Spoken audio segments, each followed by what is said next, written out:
Wandering Wight is one of early boss you encountered in Black Myth Wukong. The other one is Guangxi.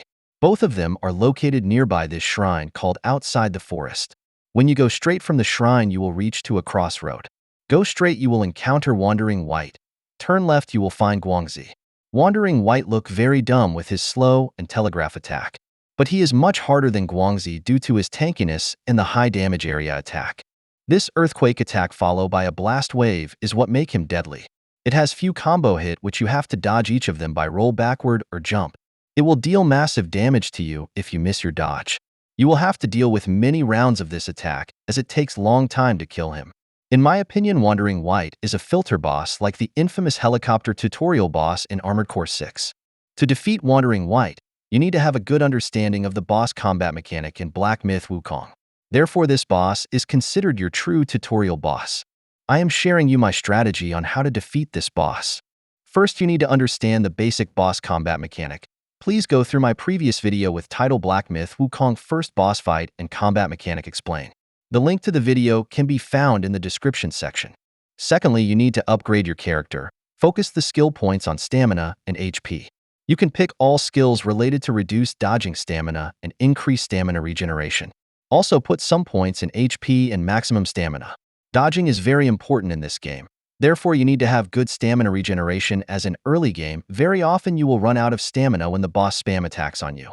Other skill you can pick is those related to increased light attack range and focus point generation, as we will rely on light attack to recharge the focus bar, which is the main mechanic to stagger and kill this boss.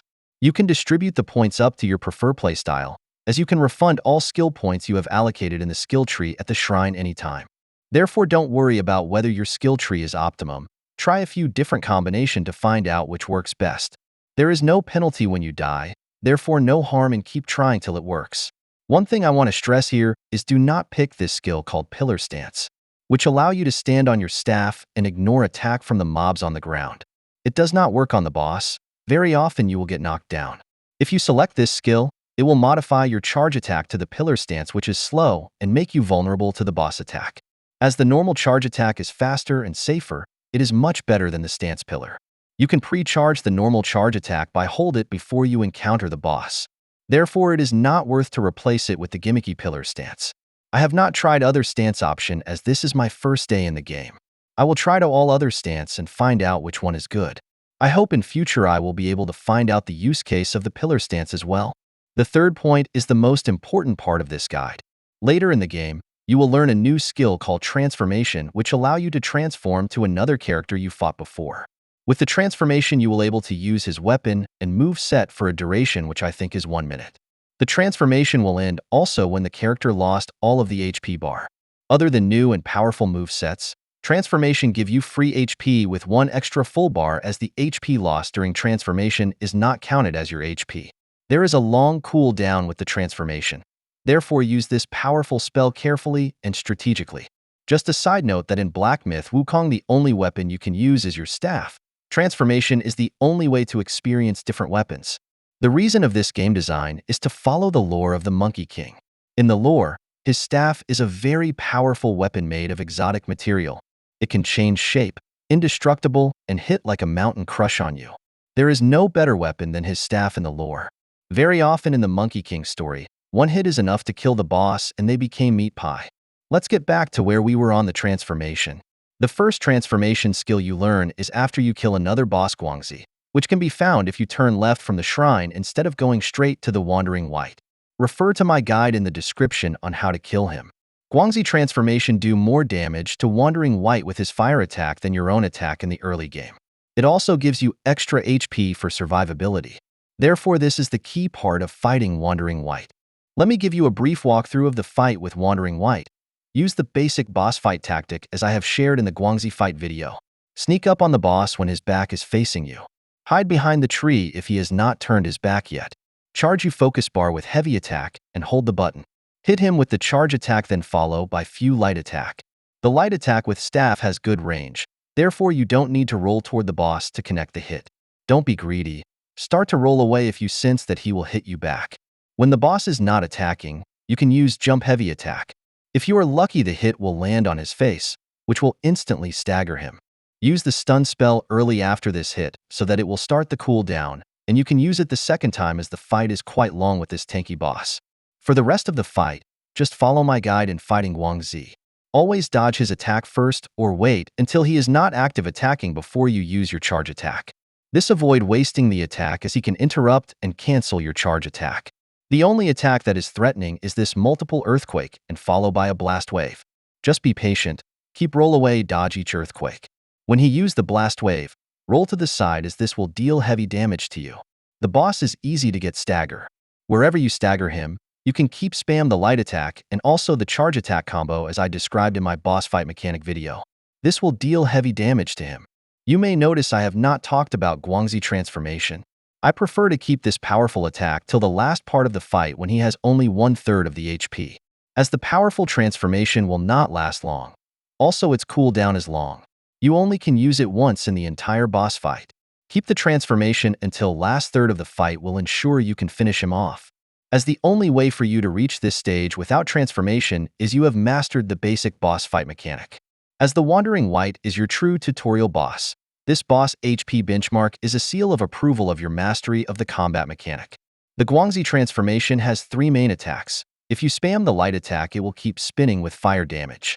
I use this more often as it deal massive damage to Wandering Wight. Another skill is by pressing the heavy attack button, Guangxi will teleport forward from far. This can help you to close gap with the boss if you have rolled away from him after he cast Earthquake. The third skill is charge attack after dodge, which I believe is powerful but I have not tried yet. Alright, let me show you the entire fight. It is not a clean fight as this is my first day and I do not have access to my bestie mimic tier like in the Elden Ring.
That's all I would like to share with you on how to kill Wandering Wight.